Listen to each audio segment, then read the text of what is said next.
Good morning, good morning. This is me.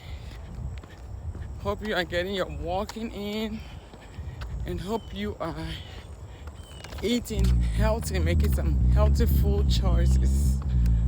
Okay? Yes. Guys, I'm telling you, discipline is key.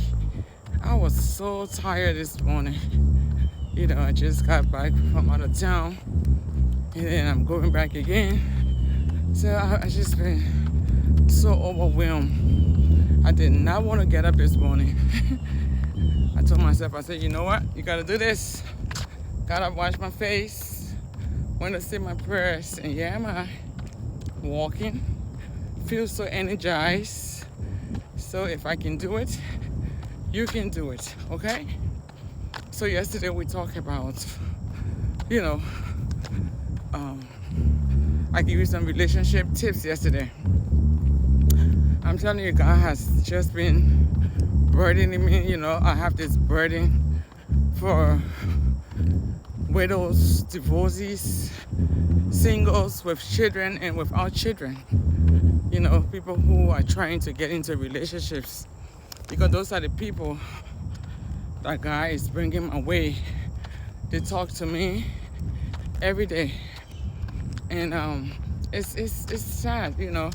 It's crazy out there, guys. It's crazy. People think they can put God aside and do what they want to do, and then get results. No, you have to put God first. You have to put God first. You might say, oh, some people they're not Christians and they're having beautiful marriage, they're having beautiful relationships. You don't know what happened behind closed doors, honey. So don't vouch for any marriage or don't vouch for any relationship, because you have no idea what's going on behind closed doors. All right, you don't know what that woman is taking. Too many women are dying in silence. They are just there because they can't get out. Maybe they're there for the money, they're there for the fame, they're there because they want everybody to know they are married, or maybe because they're there for the kids. Somebody called me the other day. They said, oh, do you know that George Mattis got divorced? I was like, yeah, I know. They said, what do you think they cost? I said, well, they got drifted in the middle,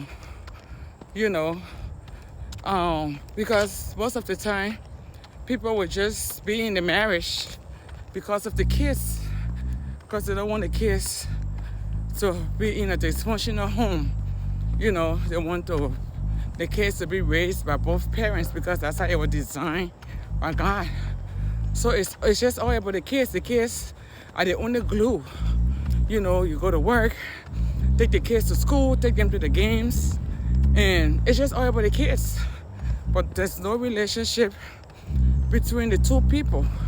People are not intentional about dating, about building their marriages. So if you just allow your marriage to revolve, cycle around the kids, at the end of the day, when the kids leave, you guys become empty nester. There's no need for the marriage because there's no bound. You guys have no bound between you all. And good morning. And you guys were drifted. Okay, you guys got drifted. So it's very important. You have to be intentional. A lot of us got into marriage, we did not know all of these things. We had to learn the hard way because nobody around us were teaching these things. Nobody around us were teaching us about marriage, how, what to expect. People just were getting into marriage, Oh yeah, my friend getting married. My friend getting married. My sister getting married. So I have to be married. And your parents will put that pressure on you. Oh, you the oldest. All of your siblings are married. When are you going to bring one grandbaby?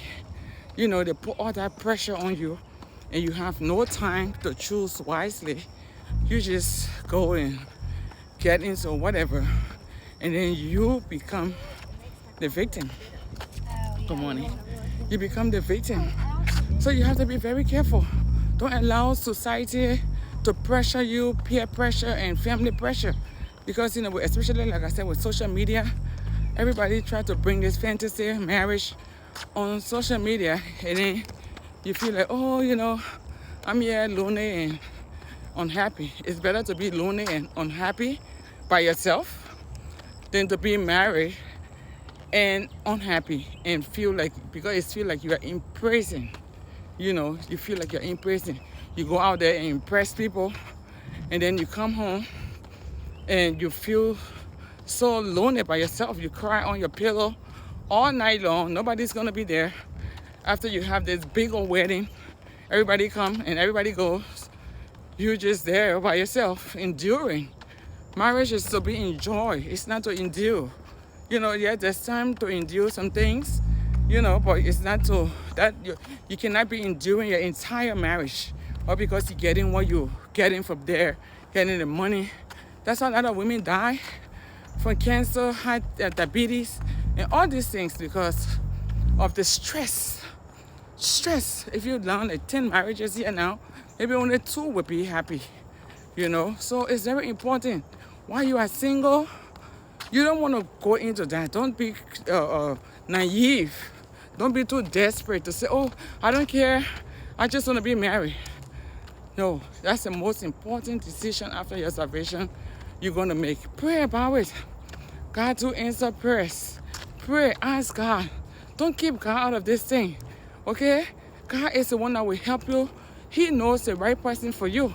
Because if you don't pray about it and do it by yourself, instead of that man being a praying partner, he's going to be your prayer request. Or, he's going to be your prayer point. He's supposed to be your praying partner. You guys are supposed to do purpose together. You on the other side, he's on the other side.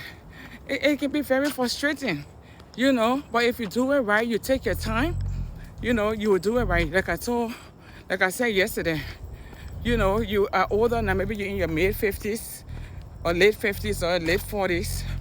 You've been by yourself or you've been divorced. Now it's the time for you to, Nigerian men say, shine your eyes.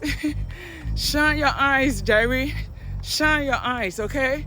Don't be in a big rush. Shine your eyes. Don't ignore the red flags. Don't ignore the red flags. If this guy loves his family more than you, that's a red flag.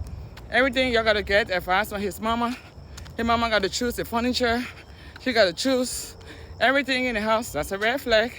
Talk about it. Find a coach, find a pastor, and you're talking about those things. If you see his mom beating up dad cussing his mom, that's a family curse. Check it out. Because he's gonna curse you up too, just like he see his mom cussing up his dad. So like I said yesterday, during the dating season, it's not the time to have sex. Guys, women, how many sex you haven't had yet? And you still want to be having sex? This is a time for you to develop yourself. Become the best version of yourself during your single time. Become the best version of yourself. You attract who you become. When you put yourself together, people looking for good women. There are a lot of men out there I talk to. They're looking for good women. And they're just running in the wrong women too. You think it's not the women? That's why I said I was called for both male and female. I'm not here for only women. A lot of men are having hard times finding good women. So if you put yourself together, become the best version of yourself, you will attract the right man. Don't be too hasty. Don't be in a rush. Don't be too desperate. When you're too desperate, you're not going to make the right decision. You're just going to keep sharing your bodies all over the place. We did those things because we didn't know any better. Now that I know better, I come here. I'm not coming here as a perfect woman.